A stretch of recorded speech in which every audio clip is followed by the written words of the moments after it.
Story time.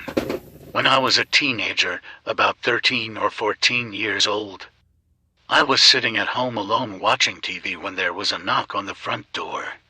I answered the door. On the other side of the metal security screen door was a man that I'd never seen before.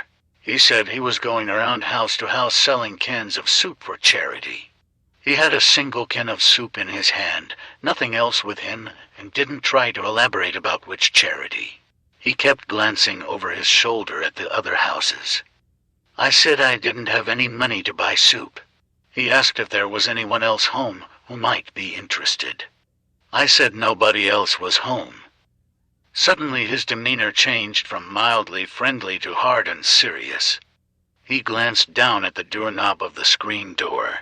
I glanced down at it too, realized that it wasn't locked, and looked back up at him. I was immediately terrified. We just stared at each other for a second.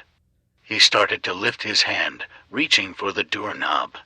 I didn't know what he wanted, but I knew he was about to open the door. He stopped with his hand on the doorknob. He was looking down past me. I turned my head to look too.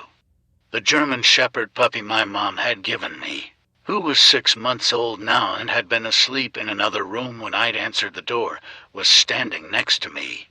His ears were up, a ridge of hair along his back was standing on end, teeth bared, and he was letting out a low growl.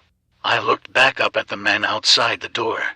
He was holding the soup, other hand on the doorknob, and staring at the dog.